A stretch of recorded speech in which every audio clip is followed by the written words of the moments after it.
I've walked this fence line every morning for 43 years. Grandfather laid these posts in 1890, and I figured they'd outlast me. The coffee in my thermos was still hot when I pushed through the door of Tolliver's Feed and Supply that Saturday, breath clouding in the 15-degree air. Diesel heaters hummed, the smell of sawdust and motor oil wrapped around 8 men I'd known since grade school. Then Joelle walked in with Marissa Crane, her college friend, the one who'd been staying at our place for 2 weeks photographing authentic ranch life for her Instagram followers. Joelle's laugh cut through the low rumble of conversation. Even Marissa knows what I taste like. Right, babe? She looked right at her friend. Marissa giggled, said something about adventures I didn't know about. The room went silent. Hank Tolliver's eyes found mine across the coffee station. Doc Pruitt coughed into his fist. My hand tightened on the thermos until the heat burned through the metal into my palm. I set it down slow, turned, walked out without a word. Some insults you don't answer with words. My truck tires crunched over frozen gravel as I drove back to the ranch. The radio stayed off. My hands were white around the steering wheel, but my mind was already 3 moves ahead. I didn't go to the house. I went straight to the fence line. The cold bit through my work gloves as I checked each post, same as I'd done every morning since I was 24. The cattle huddled near the windbreak, their breath rising in clouds. Crows called from the bare cottonwoods. Everything looked right until I reached the eastern boundary. The survey stake was 6 feet west of where it should have been. I pulled off my glove and ran my thumb over the fresh dirt around the base. Moved within the last week. I took 3 photos with my phone, the screen fogging in the cold. Then I walked the rest of the line. 2 more stakes, both shifted, all of them pushing my property line inward. The smell of manure and frozen earth was sharp in my nose. I could hear Joelle's laugh echoing in my head, but I pushed it down. Anger makes men stupid. I needed to be smart. By the time I made it back to the main house, Marissa was filming the sunrise from the porch, talking into her phone about the raw beauty of rural America. She didn't look up. Inside, Joelle was arranging wildflowers she'd bought from the grocery store in town, trying to make them look like they'd grown here. "You're back early," she said without turning around. "Had things to check." She adjusted a stem. "Marissa and I are driving to Boulder this afternoon. Girls' Day. We'll be back tomorrow." I poured myself a fresh cup of coffee from the pot. The kitchen smelled like the vanilla candles she was always burning, nothing like the wood smoke and bacon grease it used to carry when Margaret was alive. "Fine." She glanced at me then, something calculating in her eyes. "You're not going to ask where we're going?" "You just told me. I mean, specifically. Doesn't matter to me what you do in Boulder." Her mouth tightened. She wanted a reaction, wanted me to ask questions, to show jealousy, to give her ammunition. I'd spent 5 years handing her bullets. Not anymore. I finished my coffee, rinsed the cup, and walked back out. Gravel crunched under my boots as I headed for my truck. The county clerk's office opened at 9. The clerk was a woman named Patricia, who'd gone to school with my daughter Lila. She looked up when I walked in, the fluorescent lights buzzing overhead. The building smelled like old paper and floor wax. "Morning, Caleb. What can I do for you?" "Need a copy of my property deed." "Sure thing." She typed something into her computer, frowned. "Huh, there's a note here. Recent appraisal request filed by co-owner. That'd be your wife, right?" My jaw tightened. "When?" "2 weeks ago." She printed the deed and slid it across the counter. "Anything else?" "Water rights permit. Need to know when it's up for renewal." More typing. Her frown deepened. "March 15th, that's 60 days from now. Says here, if it lapses, well, access goes to county auction." She looked up. "You planning to renew?" "Yeah." "Better not wait. That's prime water for development." The door behind me opened, bringing a gust of cold air. Hank Tolliver stomped snow off his boots, nodded at Patricia, then at me. He'd followed me from the feed store. "Caleb," his voice was low. "Got a minute?" We stepped outside. The wind had picked up, whistling through the parking lot. Hank pulled his collar up against it. "What happened back there?" he started. "Don't need to talk about it." "Fair enough." He studied my face. "But if you need help, you call. Understand?" I nodded once. "Coffee later?" he asked. "Yeah, later." He headed for his truck, and I stood there in the cold, the deed folded in my coat pocket. 60 days. Patricia's words rattled in my head. Prime water for development. I pulled out my phone and dialed a number I'd looked up that morning before the sun was up. "Law offices of Brennan and West." "I need to speak to someone about property law," I said. "Today, if possible." The receptionist put me on hold. Across the street, Joelle's Tesla pulled into the coffee shop parking lot. Marissa was in the passenger seat, both of them laughing. Through the window, I watched Joelle lean over and whisper something in her friend's ear. My phone clicked back on. "Mr. Brennan can see you at 2 o'clock. Will that work?" I watched Joelle's hand rest on Marissa's knee. "That'll work fine." 4 days later, Joelle announced she was hosting a dinner party. "Influencer friends," she said. "It'll be good for the ranch's visibility." I didn't ask what that meant. Sunday evening, 6 people I'd never met showed up in rental cars, all of them dressed like they were going to a gallery opening, not a cattle ranch. The house smelled like expensive wine and the catered food Joelle had ordered from town. She'd rearranged the living room, moved Margaret's quilt off the back of the couch, taken down the photos of Lila's college graduation. I stayed in the kitchen, filling water glasses when they ran low, clearing plates when asked. Nobody spoke to me directly. I was part of the furniture. Marissa held court at one end of the table, talking about authenticity and curated rural aesthetics. The others laughed, clinked glasses, took photos of the food against the backdrop of the old farmhouse windows. "To new chapters," Joelle said, raising her glass. She was looking at Marissa when she said it. "And to brave choices." The others toasted. I set down a plate of bread and turned to leave. "Caleb, don't you want to toast with us?" Joelle's voice was bright, performative. "Got cattle to check." One of the men, beard, flannel shirt that cost more than my work jacket, smirked. The strong, silent type. Marissa leaned toward Joelle and said something I couldn't quite hear. Both of them laughed. The sound followed me out the door into the cold. The barn was dark and quiet. The smell of hay and leather settled my nerves. I climbed into the loft and sat on a bale, looking out through the gap in the boards at the house. Yellow light spilled from every window. Shadows moved inside. My phone buzzed. A text from Lila. "Dad, call me when you can." I was about to dial when I heard the side door of the house open. Joelle's voice carried across the yard, sharp in the winter air. "Came back at 1.8 million. Vernon did exactly what I asked." A pause. "No, Caleb doesn't know. He doesn't pay attention to paperwork." I moved to the edge of the loft. She was on the phone, pacing near the garden shed, her breath clouding with each word. "The lawyer says if I file before March 15th, the water rights go to county auction and I can buy them through the LLC. Then we force the sale." Another pause. "Because the land's worth $4 million, David. I'm not settling for half in a divorce when I can get the whole thing." She laughed, cold. Nothing like the woman I'd married 5 years ago when I was lonely, and she seemed kind. "Caleb won't fight. He never does." She went back inside. I sat there in the dark, the cold seeping through my coat. The barn owl that nested in the rafters called once, then fell silent. 1.8 million. Vernon Pike had appraised my land, my grandfather's land, at less than half its value, and Joelle was planning to steal the water rights, force me into a sale, then pocket the difference. 60 days. I climbed down from the loft and walked to my truck. The engine turned over rough in the cold. I drove to Hank's place. His porch light was on. I could see him through the window, reading in his chair. He opened the door before I knocked. Took one look at my face and stepped aside. "Coffee?" "Yeah." His kitchen smelled like wood smoke and old coffee grounds. He poured 2 cups, set one in front of me, and sat down. Didn't ask questions, just waited. I told him what I'd heard. The appraisal, the water rights, the timeline. When I finished, he leaned back in his chair, the wood creaking under his weight. "Vernon's scared of something," he said finally. "Man doesn't lowball an appraisal by half unless someone's got leverage. Doesn't matter why. It's filed." "Maybe."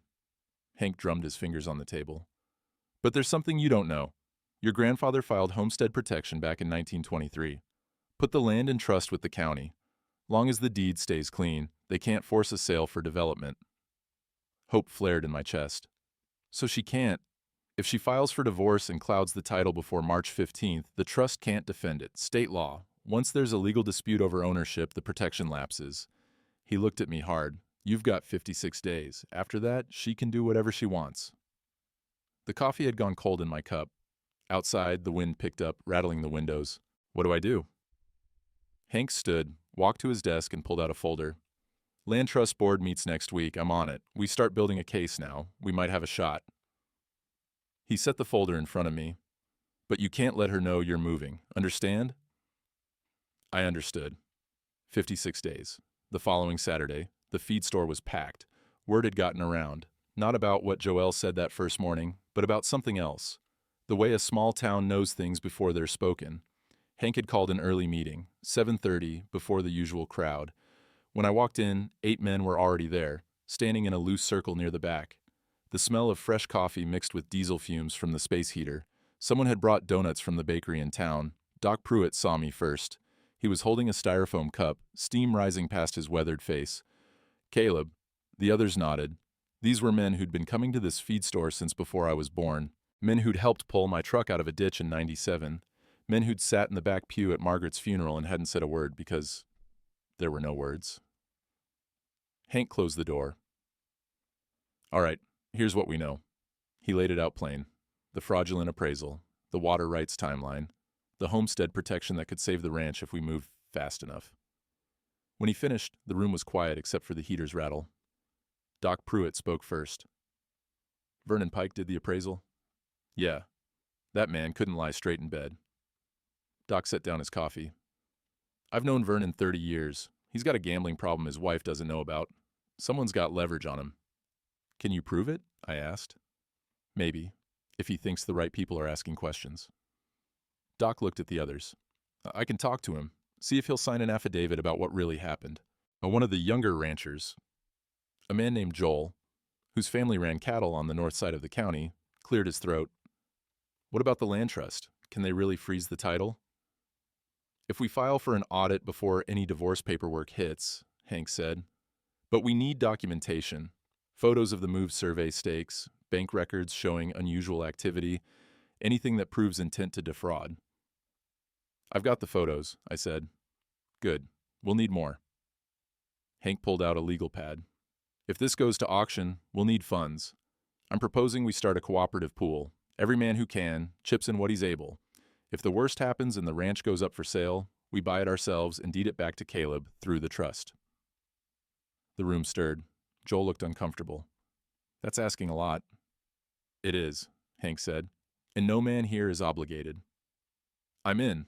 Doc Pruitt said it without hesitation. 5,000. Another rancher, older, with hands gnarled from 60 years of fence work. 3,000. One by one they pledged. Not all of them. Joel shook his head and left. But most. By the time we finished, there was $42,000 promised. It wasn't enough to buy a ranch, but it was a start. The weight in my chest eased, just a fraction. One more thing, Doc said. Vernon comes in here sometimes, Saturday mornings. If he shows up today, I'll have a word. We broke up after that. I stayed to help Hank sweep up the donut crumbs and rinse out the coffee pot. The morning light was coming through the windows now, pale and cold. Thank you, I said. Hank waved it off. Your grandfather helped my father keep his place during the drought of '54. This is just returning the favor 50 years late. By mid-February, the thaw started. Not warm, just less brutal. Ice turned to mud. The roof of the calving barn dripped steadily, a rhythmic patter against the tin. I was in the barn that Tuesday evening when I heard a truck pull up. I looked out through the gap in the boards and saw Lila's old Ford. I hadn't seen my daughter in 3 years, not since the argument after I married Joelle, when Lila told me I was dishonoring her mother's memory, and I told her she didn't get a say in how I grieved. She climbed out of the truck, saw me standing in the barn doorway, and stopped. The wind pushed her dark hair across her face. She looked so much like Margaret, it hurt. Dad. Lila. We stood there like strangers. Then she walked forward, closed the distance, and I pulled her into a hug. She smelled like the lavender soap Margaret used to make, and I realized Lila must have kept the recipe. I'm sorry, she said into my shoulder. Me too. We went into the barn. A cow was in labor, lying on her side in the straw. I'd been monitoring her for 2 hours. Lila saw the situation immediately, rolled up her sleeves, and knelt down without asking. Breech? Yeah. Got chains? I handed them to her. We worked together in silence, the way we used to when she was 14 and spent every spare hour in this barn. The cow lowed, low and pained. The smell of blood and birth was thick in the cold air. Lila's hands were steady. She found the calf's legs, repositioned, pulled. I braced the cow. For 20 minutes we struggled, and then the calf slid free, slick and steaming in the February cold. The cow lurched to her feet, began licking her baby clean. The calf shook its head, tried to stand, collapsed, tried again. Lila sat back in the straw, breathing hard. Still got it. Never doubted. She looked at me then, really looked. Dad, Joelle called me last month. My jaw tightened. What did she want? She asked me to contest Mom's will, said you weren't mentally competent when you added the codicil about the land trust, said if I testified for her, she'd cut me in on the sale. The calf finally stood, wobbling. Its mother nuzzled it toward her udder. What did you say? I told her no. Then I told her if she ever called me again, I'd drive down here and tell you everything. Lila wiped her hands on her jeans. But she's planning something, Dad. Something big. I nodded slowly. I know. And I'm handling it. You can't handle it alone. I'm not alone anymore. She smiled then, just a little. Good. Outside, the sun was setting. The sky bled orange and pink across the snow. Stay for dinner? I asked. Yeah, I'll stay. Late February hit hard, the kind of cold that makes metal brittle and cattle ornery. I was fixing a water line behind the barn when I heard Joelle's Tesla crunch up the gravel drive, followed by a second vehicle, a sheriff's cruiser. My hands went still on the wrench. Cold water dripped from the broken pipe onto my boots. Joelle climbed out first, wearing the black wool coat she'd bought in Denver.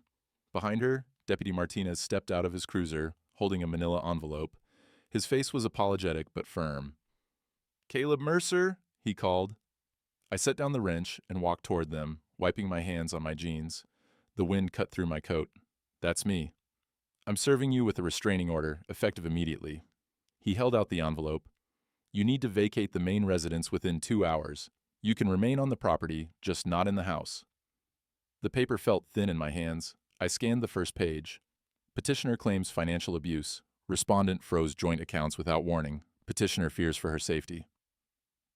This is a lie, I said, my voice level.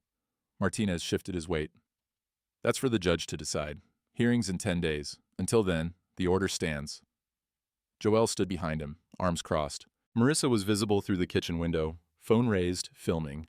I froze the account after she spent $8,000 in one weekend, I said, still looking at the paper. That's not abuse. That's protecting what's mine. Like I said, tell it to the judge. Martinez cleared his throat.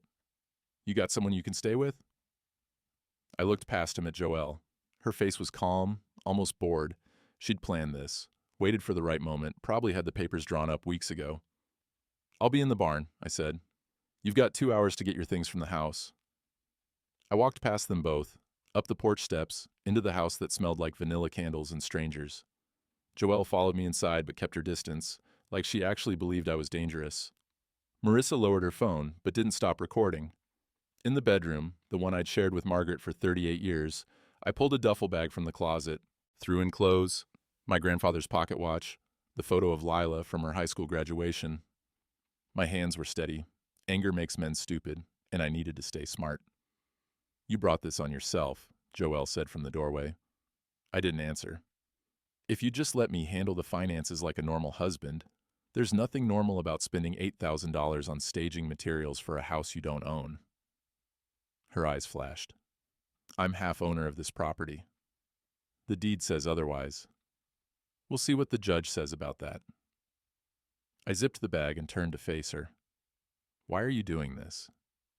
Because I'm tired of living like a peasant on $4 million of land. Her voice was cold now. The mask dropped. You could have sold this place years ago, moved somewhere civilized, but you'd rather shovel manure and pretend you're some kind of frontier hero. My grandfather built this place with his hands. Your grandfather's been dead for 40 years. Let it go. I picked up the duffel bag and walked past her. In the hallway, I stopped at the photo of Margaret that Joelle had taken down, the frame now face down on the entry table. I picked it up, added it to my bag. That's community property, Joelle said. Sue me. The barn was colder than the house, but it was honest cold, no pretense. I set up a cot in the tack room where the smell of leather and saddle soap was strongest. Hank arrived 20 minutes later with a sleeping bag, a space heater, and a thermos of coffee that was still hot. He didn't say anything at first, just plugged in the heater, tested it, then poured coffee into 2 tin cups. We sat on hay bales while the heater rattled and glowed orange in the corner. Doc's bringing dinner later, Hank said finally. Don't need... Wasn't asking. I wrapped my hands around the warm cup. Outside, I could hear Joelle's voice carrying across the yard, talking to someone on the phone. Celebrating, probably. Restraining order hits the public records tomorrow, Hank said. Clerk's office posts all new filings online. By Monday morning, everyone in 3 counties will know. I nodded. I'd already thought of that. She wants you to look weak, he continued. Wants the community to believe you're the problem. That's why she's doing it this way instead of just filing for divorce. It's working. Maybe. Hank sipped his coffee. Or maybe she just gave us exactly what we need. I looked at him. While she's busy playing house, we file with the land trust. She won't see it coming because she thinks you're beaten. He set down his cup. Sometimes the best defense is looking like you've already lost. The space heater hummed. From the main barn, one of the horses nickered softly. The hearing's in 10 days, I said. Plenty of time. Doc's meeting with Vernon tomorrow. I'm filing the audit request on Monday.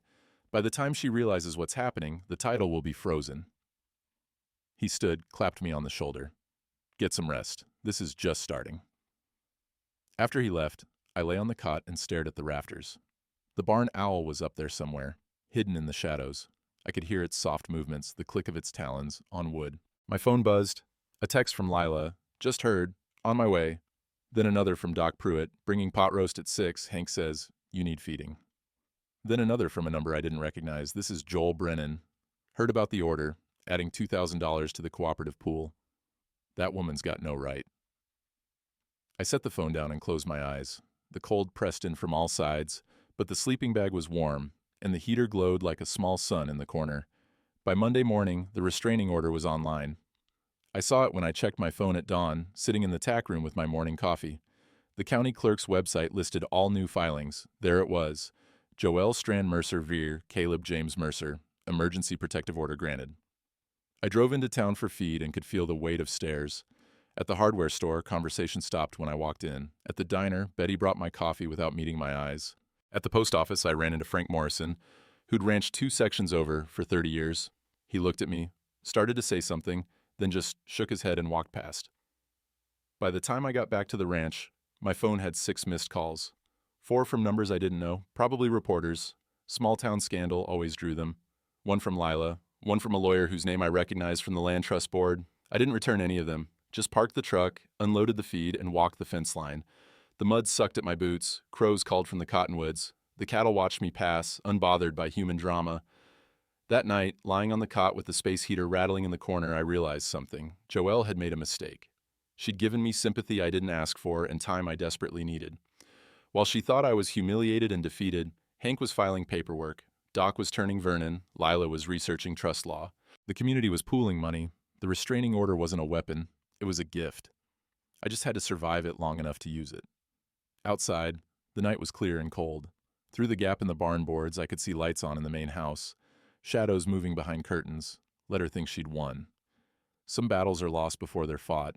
Others are won in the silence before the first shot. Early March brought the thaw in earnest. Ice turned to mud. Mud turned to running water. The sound of dripping filled the ranch, from eaves, from branches, from the slow melt of snow piled against the north side of the barn. I kept to my routine. Up before dawn, coffee from the thermos, fence walk in boots that were always wet now. The restraining order didn't say I couldn't work my own land, just that I couldn't sleep under my own roof. Lila showed up on a Tuesday morning, parked her truck by the barn, and climbed out with 2 cups of coffee from the diner in town. Steam rose from the lids in the cold air. Thought you could use decent coffee, she said. Mine's decent. Your coffee tastes like diesel fuel. She handed me a cup. Come on. Fence needs mending on the east side. We walked together, our boots squelching through mud. The sun was coming up orange behind the mountains. Crows circled overhead, their calls sharp in the morning quiet. The smell of wet earth and thawing manure hung in the air. At the broken section, Lila set down her coffee and picked up the post hole digger without being asked. I held the new post while she worked. The rhythm came back easy. Her digging, me steadying, neither of us needing words.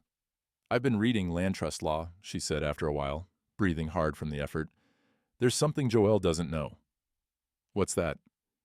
If the Land Trust Board audits the deed before any divorce filing, they can freeze all title changes. Colorado Revised Statute 23-31. It's designed to prevent fraud during property disputes. She straightened, wiped sweat from her forehead despite the cold. But someone has to trigger the audit. And it has to be before she files. Hank's working on it. I know. I called him last night. She tamped dirt around the base of the post with the heel of her boot. Dad, I want to help. Really help. I've got a law degree I'm not using and time I can spare.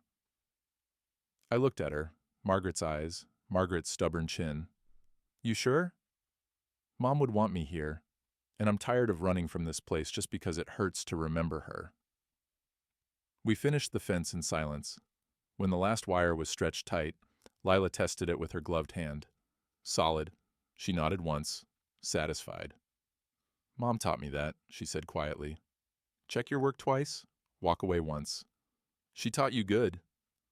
On the walk back to the barn, Lila stopped and turned to face me. The wind pushed her hair across her face. Joelle called me again yesterday. My jaw tightened. What did she say? That you were dangerous, that the restraining order proved it, that I should stay away for my own safety. Lila's voice was flat, controlled. I told her the only dangerous thing around here was a woman trying to steal land that wasn't hers. What did she say to that? She hung up. Lila smiled, but there was no humor in it. I'm moving into the foreman's cabin. It's empty anyway, and I can help with spring calving. Unless you don't want me here. I want you here. Good. She picked up her coffee cup from where she'd left it on a fence post. Because we've got work to do. That Saturday, Doc Pruitt drove out to the ranch. I was in the barn organizing tack when his truck pulled up. He climbed out slow, the way men in their 60s do when the cold's been hard on their joints. Got news, he said. We went into the tack room where the space heater kept things almost warm. Doc pulled off his gloves and rubbed his hands together. Talked to Vernon Pike yesterday. Took some doing, but he finally cracked. And? Joelle paid him $5,000 to lowball the appraisal. Told him she'd expose his gambling debts to his wife if he didn't cooperate. Doc pulled a folded paper from his coat pocket. He signed an affidavit, dated, notarized, the whole thing. I took the paper and read it. Vernon's shaky handwriting detailed everything. The pressure, the money, the threats. At the bottom, a notary stamp from the bank in town. This is enough? For the land trust board, yeah, they don't like fraud. Doc sat down on a hay bale with a grunt. Hank's filing the audit request Monday morning. With this affidavit and your photos of the moved survey stakes, they'll freeze the title pending investigation. State law says once an audit's triggered, no ownership changes can occur until it's resolved. How long does that take? A couple months, usually. But here's the thing. Doc leaned forward. If she tries to file for divorce while the audit's pending, the judge has to wait for the land trust to clear the title, which means she's stuck. Can't sell, can't force partition, can't do anything until we're done. Outside, the sound of water dripping from the barn roof was steady, rhythmic, a promise that winter was ending. There's something else, Doc said. Word around town is she's already got a buyer lined up. Development company out of Denver. They want to put in 50 houses, maybe a golf course. Sent a scout through last week. My hands tightened on the affidavit. On my land? She's selling it in her head already. But if we move fast, she won't get the chance. He stood, joints cracking. Monday morning, Hank files. By Monday afternoon, the title's frozen. By Monday night, she'll know she's trapped. After Doc left, I stood in the barn doorway and looked across at the main house. Lights were on in every window. Joelle's Tesla was parked by the porch, Marissa's rental beside it. Through the kitchen window, I could see movement. Laughter carried faintly across the yard. They thought they'd won, thought the restraining order was the killing blow. Let them think it. I pulled out my phone and texted Hank. Doc brought the affidavit. You're clear to file Monday. His response came fast. Already drafted. We'll be at the office when they open. Then I texted Lila. Thank you for coming home. 3 dots appeared. Then, I should have come sooner. Love you, Dad. The barn owl called from the rafters, a long, low sound that echoed in the empty space. I'd been sleeping in this barn for 2 weeks now. My back ached from the cot, my clothes smelled like hay and horses, and every morning I woke to cold that seeped through the sleeping bag. But I'd had worse. And soon, I'd have better. The restraining order hearing was set for Thursday morning at the county courthouse. I wore the same suit I'd worn to Margaret's funeral, pressed but showing its age. Lila drove me in, neither of us talking much. The sky was gray, threatening rain. The courthouse smelled like floor wax and old wood.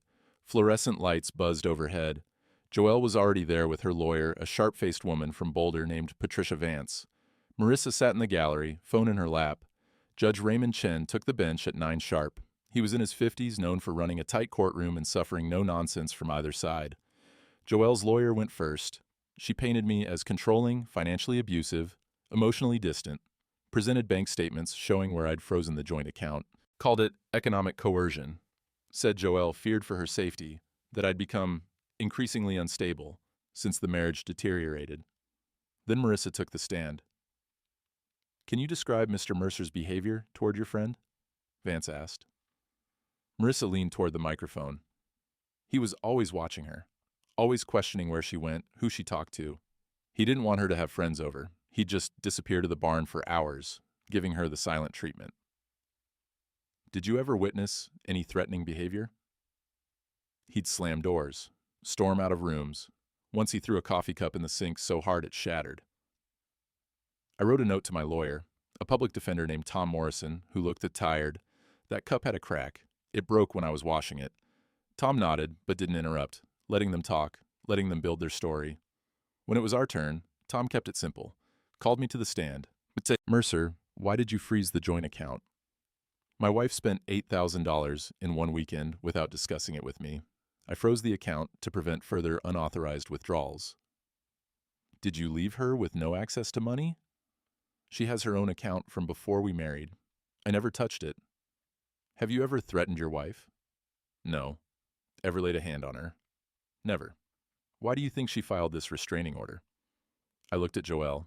Her face was composed, but I could see the calculation in her eyes. She was waiting for me to crack, to show anger, to give the judge something to work with. "I think she wants me out of the house so she can proceed with selling my land without my knowledge." Vance objected. "Speculation, Your Honor." "Sustained. Mr. Mercer, stick to facts." Tom sat down. The judge reviewed the documents in front of him, his face unreadable. The clock on the wall ticked loudly. Rain started pattering against the windows. "I'm extending the restraining order for 30 days, Judge Chen said finally. "Mr. Mercer, you'll continue to stay off the main residence. However," he looked at Joelle over his reading glasses, "I'm denying the request for exclusive property access. Mr. Mercer may continue to work the land and use all outbuildings. Next hearing, April 10th. The gavel came down. Joelle's face tightened. She'd wanted me banned from the entire property. Instead, she'd gotten another month of me sleeping in the barn while still controlling the ranch operations. Not a win, but not a total loss either. Outside the courthouse, Lila was waiting by the truck. "How'd it go?" 30 more days in the barn, but I can keep working." She nodded. "Good enough, because Hank just called. The land trust filed the audit this morning." The land trust office was a squat brick building next to the county extension. Hank met us there at 2 o'clock, rain soaking through our coats as we walked from the parking lot. Inside, the director, a woman named Susan Alvarez, who'd managed the trust for 15 years, sat behind a desk covered in file folders. The office smelled like coffee and paper. A space heater rattled in the corner. "Mr. Mercer?" She gestured to the chairs. "Mr. Tolliver's brought some concerning information to my attention." Hank laid it out. Vernon's affidavit, the photos of moved survey stakes, the fraudulent appraisal, the timeline of Joelle's actions. Susan listened, making notes, her face growing more serious with each detail. "This is substantial," she said when Hank finished. She pulled out a thick binder, flipped through pages. "Your grandfather's homestead protection is still active. Has been since 1923. As long as the deed remains clean, the land can't be sold for development." Can you freeze the title?" I asked. "Already did. As of 9 a.m. this morning, all title changes are suspended pending investigation." She pulled out a form, stamped it, and slid it across the desk. "This is your copy. No sales, no transfers, no encumbrances until we resolve the fraud investigation."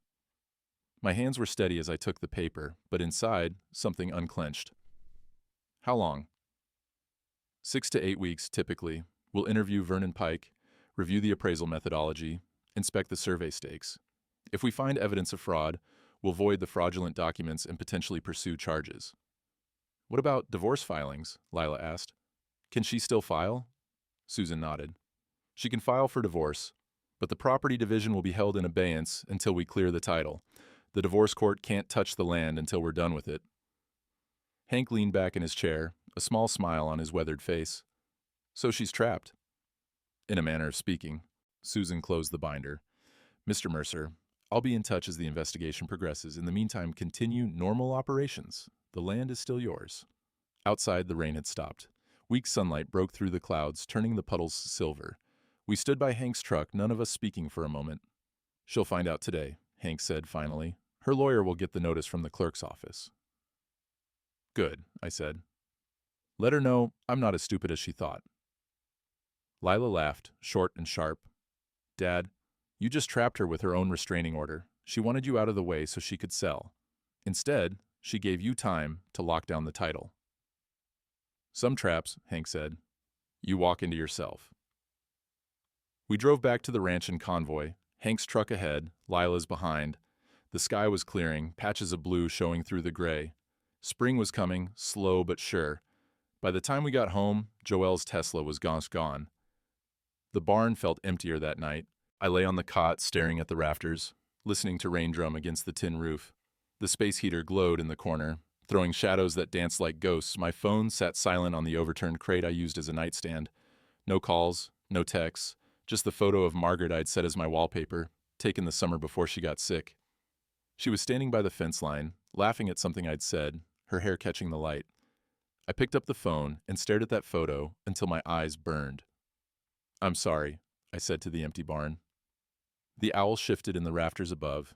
Rain kept falling. Lila found me there an hour later. She knocked on the tack room door even though it was open, giving me time to wipe my face before she came in. Can't sleep either? She asked. Too much quiet. She sat down on a hay bale, wrapped in one of Margaret's old quilts, the one Joelle had taken off the couch. Lila must have retrieved it from the house somehow. You know what I keep thinking about? She said after a while. That last Thanksgiving before Mom died. Remember? She made 3 pies, even though Doc told her to rest. Said a holiday wasn't a holiday without too much food. She always did that. You told her she was being stubborn. She told you stubborn was the only reason she'd married you in the first place. Lila smiled, but it was sad. You laughed. I hadn't heard you laugh like that in months. The heater clicked off. The sudden silence was heavy. I dishonored her, I said. The words came out rough. Your mother and I built this life together, 38 years.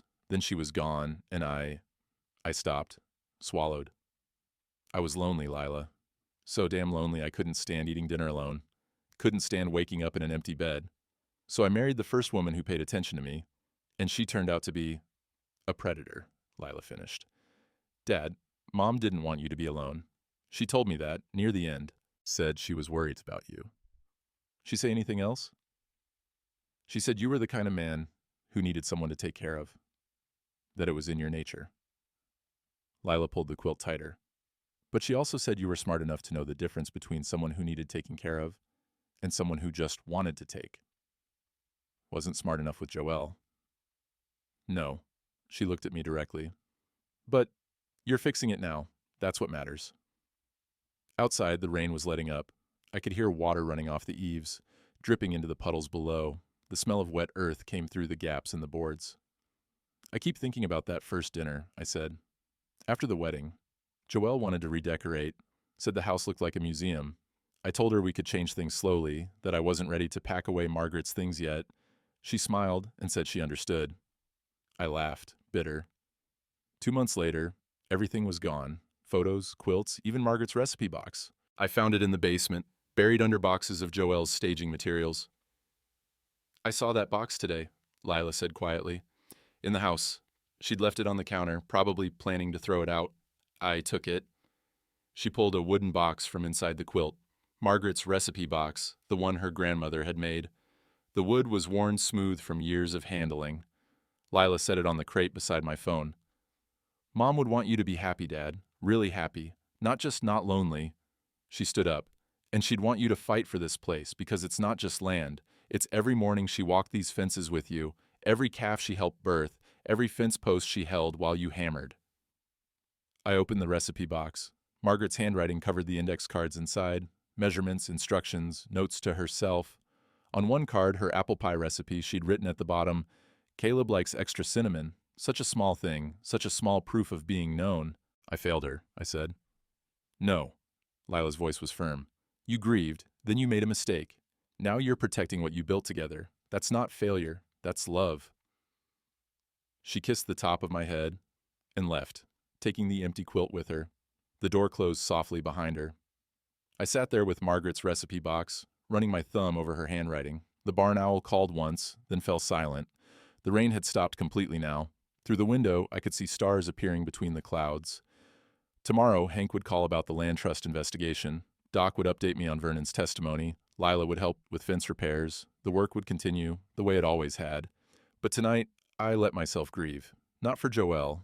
I'd never loved her. Not really. I grieved for the loneliness that had made me vulnerable. For the years of Margaret's memory that Joelle had tried to erase. For the home I'd let become a stage for someone else's performance. I cried until I had nothing left. Then I closed the recipe box, set it beside the photo of Margaret, and lay back down on the cot. Some men break when they're alone. Others remember who they were before the breaking started. I was remembering. The call came on a Wednesday in late April. Susan Alvarez from the Land Trust office, her voice tight with barely contained anger. "Mr. Mercer, we've completed our investigation. Can you come in this afternoon?" "I'll be there." Hank and Lila came with me. The sky was clear for the first time in weeks. That deep blue that only comes after spring storms washed the air clean. Wildflowers were starting to show along the roadside. Lupine and Indian paintbrush, purple and red against new green grass. Susan's office smelled like fresh coffee. She had documents spread across her desk, sticky notes marking important pages. Her face was serious. "I'll get straight to it," she said. "Vernon Pike's testimony, combined with your photographic evidence and the appraisal review, shows clear fraud. Mrs. Mercer paid for a false appraisal with the intent to undervalue the property for personal gain. The move survey stakes were an attempt to cloud the title. And," she paused, pulled out a printout, "we found something else." She turned her computer screen toward us. Instagram posts, Marissa's account, photos of the ranch, time-stamped over the past 3 months, captions about rustic investments and undeveloped potential, comments from development companies asking for details. "Your wife and her friend were documenting the property for buyers before any legal proceedings even started," Susan said. "This is premeditated fraud, the kind that carries criminal charges." My jaw tightened. What happens now? The fraudulent appraisal is void, the title is clear, and we're referring the case to the district attorney. She stamped a document. "As of today, your property protection is reinstated. No one can force a sale." Lila exhaled, long and relieved. Hank's hand gripped my shoulder. "There's one more thing," Susan said. "Mrs. Mercer's lawyer filed an intent notice this morning. She's trying to force a sale through county tax auction, claiming you're delinquent on property taxes." "I paid those in January." "I know. I checked. But she's found a loophole, a separate water rights tax that was supposed to be paid by March 15th. It's only $200, but if it goes unpaid, the water rights can be auctioned separately from the land." The deadline. The one we'd been racing against all along. "When's the auction?" Hank asked. "April 30th, this Saturday, 10 a.m. at the county fairgrounds." 3 days. That night, Hank called an emergency meeting at the feed store. This time, it wasn't just the usual group. Word had spread. 15 ranchers showed up, some I hadn't seen in years. The air smelled like diesel and strong coffee and the particular tension that comes before a fight. Hank laid it out plain. "Joelle's got a buyer lined up, development company out of Denver. They're planning to bid up to $2 million for the water rights alone. Once they have the water, they can pressure Caleb to sell the land or watch it become worthless." "How much do we have in the cooperative pool?" someone asked. $68,000, Hank said. "Not enough." The room went quiet. Rain started pattering against the windows, soft at first, then harder. Doc Pruitt stood up. "My ranch is paid off. I can get a line of credit, add another $100,000. "I've got 50 in savings," another man said. "My son's college fund. He can wait a year." One by one they pledged. Some had cash, some had equity, some had nothing but promises to call their banks in the morning. By the time we finished, we had commitments for just over $2 million. "If we lose," Joel Brennan said, the younger rancher who'd walked out of the first meeting, now standing in the back. "If we lose, some of us lose everything." "Then we don't lose," Hank said. Saturday morning came cold and clear. The county fairgrounds were muddy from the week's rain, but the sun was warm on my face as we pulled into the parking lot. A dozen trucks were already there, ranchers I'd known my whole life, standing in a loose group near the auction pavilion. Joelle's Tesla pulled in 20 minutes later. She climbed out wearing heels that sank into the mud, Marissa beside her with a camera. Behind them, a black Range Rover, the Denver buyer, a man in an expensive suit who looked at the mountains like they were just backdrop for a property listing. Inside the pavilion, metal chairs faced a makeshift stage. The auctioneer was setting up his microphone, the feedback squealing. The smell of old hay and livestock lingered from the last county fair. I sat in the front row, Lila on one side, Hank on the other.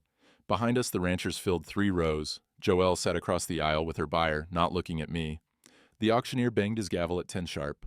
Water rights for Mercer Ranch, parcel 2037, opening bid $1 million. The Denver buyer raised his paddle immediately.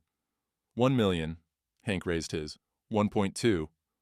1.5, the buyer said, not even hesitating. 1.8, Doc Pruitt called from the back. The buyer glanced back, annoyed. 2 million. The room went still. That was the number we'd been planning for, the absolute maximum we could pool. Hank looked at me. I looked at the 15 ranchers sitting behind us, men who'd pledged their savings, their equity, their futures. 2.1 million, Hank said, his voice steady. The buyer leaned over and whispered to Joelle. She shook her head, urgent. He sat back, face tight. 2.1, going once, the auctioneer called. The buyer stood up. 2.2.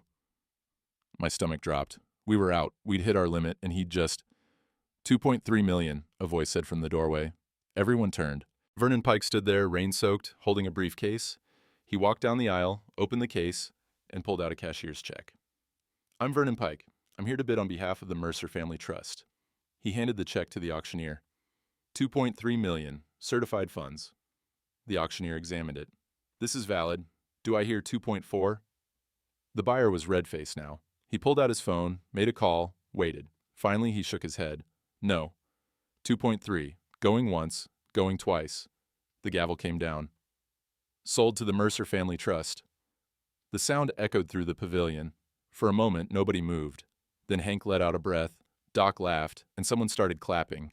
The applause spread until every rancher was on their feet. Joelle sat frozen, staring at Vernon. He didn't look at her, just gathered his papers and walked back out into the rain. Outside, I caught up with him by his truck. Vernon, where did that money come from? He looked older than I remembered, tired. My father-in-law died last month, left me 2.5 million. I was going to use it to pay off gambling debts, keep lying to my wife. He handed me a folder. Instead, I'm buying your water rights and transferring them back to you. Call it restitution for what I did. Vernon, I'm done being the man Joelle thought she could buy. He climbed into his truck. Paperwork's in there. Water rights transfer to you the minute it's filed. Should be Monday.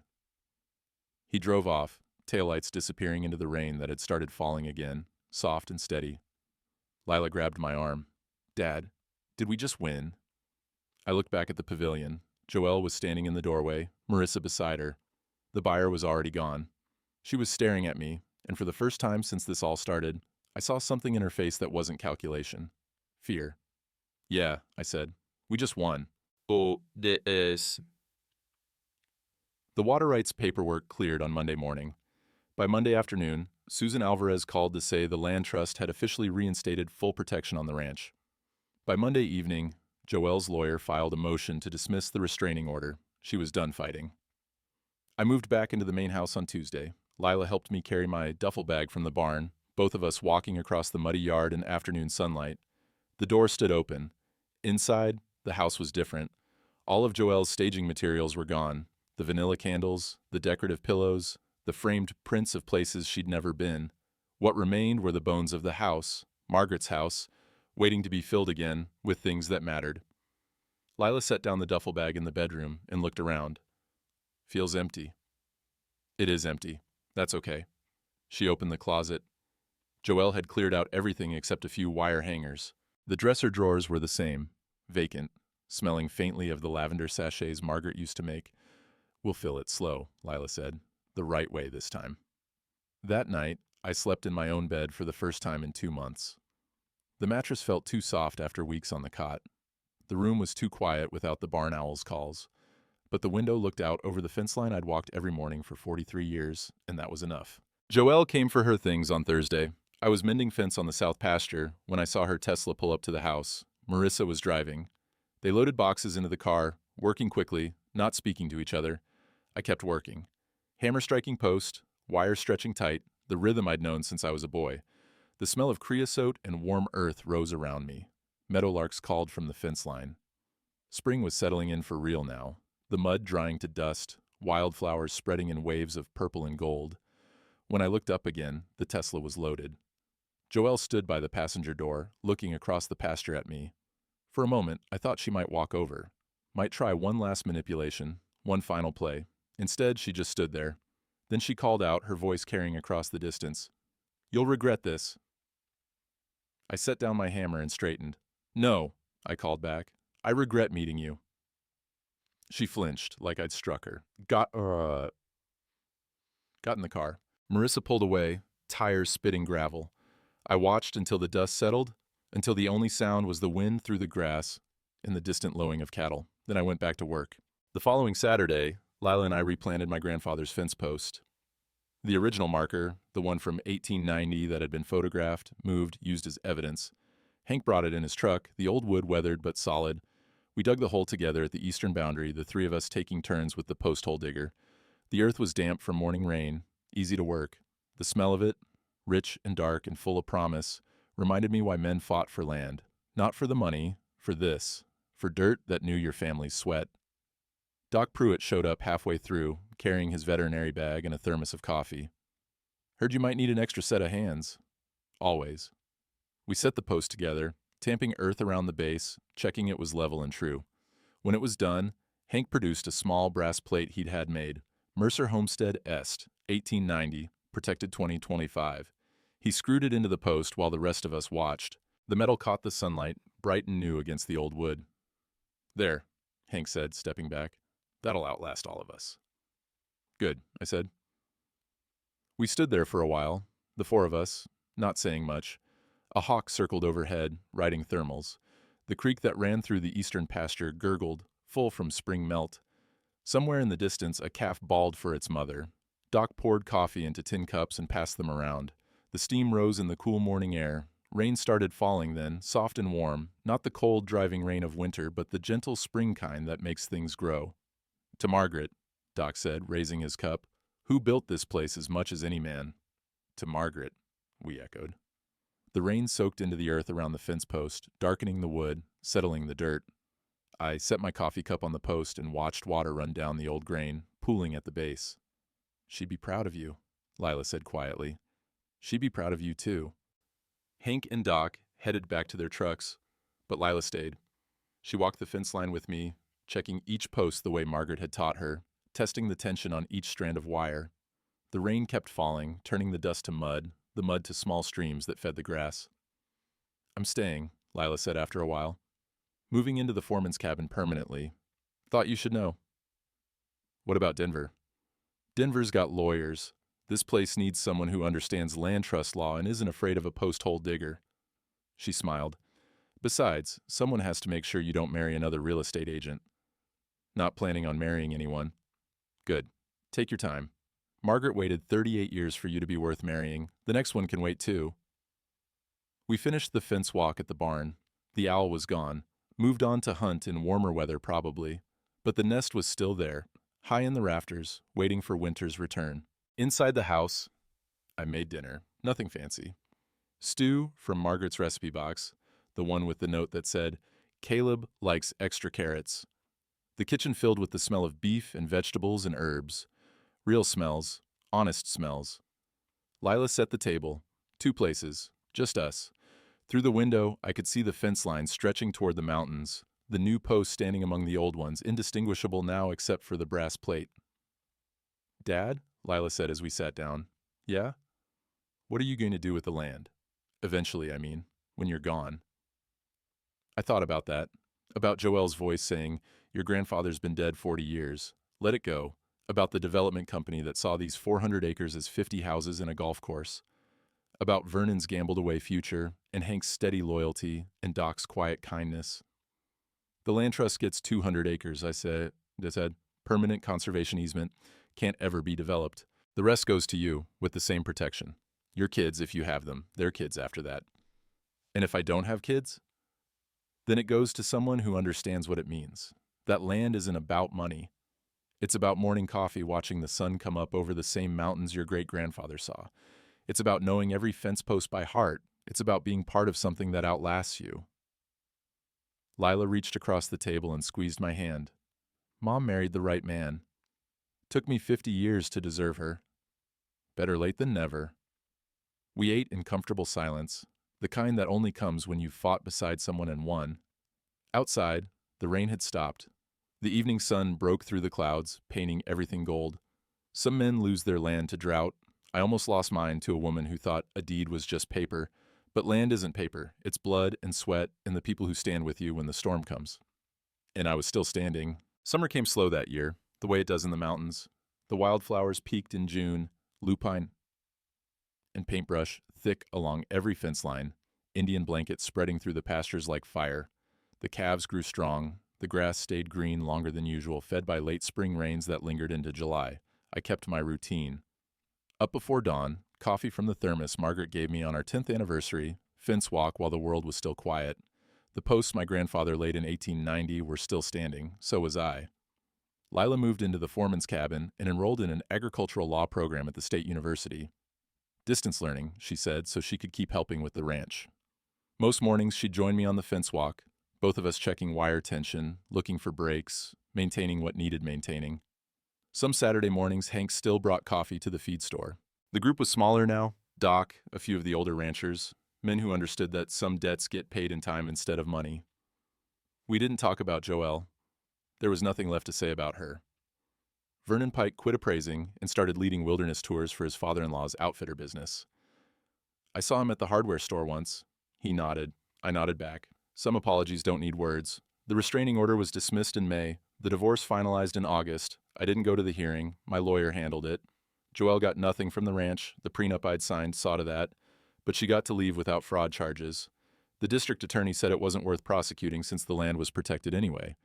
I heard she moved to Arizona. Real estate market there, apparently. I didn't ask for details.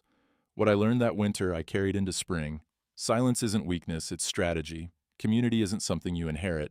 It's what you earn by showing up every morning, by helping pull a neighbor's truck from a ditch, by standing in a barn with coffee when a man's world is falling apart. Some people see land as dollar signs, but land is a promise you make to the people who came before and the ones who will come after. Margaret understood that. Worked beside me for 38 years, never asking for more than what the land could give, never taking more than we needed. I'd forgotten that lesson somewhere between losing her and marrying Joelle. Forgot that loneliness is just weather. It passes if you're patient. On a morning in late August, I stood at the eastern boundary with my coffee, looking at my grandfather's fence post and the brass plate that caught the sunrise. The meadowlarks were singing their territorial songs. The creek ran clear and cold, snowmelt still feeding it from high country. Lila's truck came up the drive, dust rising behind it. She parked by the barn and walked out to meet me, 2 cups of coffee in her hands. "Brought you the good stuff," she said. "From town." "My coffee's not that bad." "Dad, your coffee could strip paint." We stood there together, watching the light spread across the pasture. The cattle were grazing near the windbreak, calves staying close to their mothers. Everything in its place. Everything as it should be. "You know what Mom used to say?" Lila asked. "What's that?" "She said a good fence is like a good marriage. You walk it every day, fix what's broken before it gets worse, and never take for granted that it'll stand on its own." I smiled. That sounded like Margaret. "The fence posts my grandfather laid in 1890 are still standing," I said. "So am I." Lila leaned her head on my shoulder. "Yeah, Dad, you are." The sun cleared the mountains, warm on our faces, promising another day of work and weather and the steady rhythm of a life well lived. Some men talk, some men walk. I walked, and I took my land with me.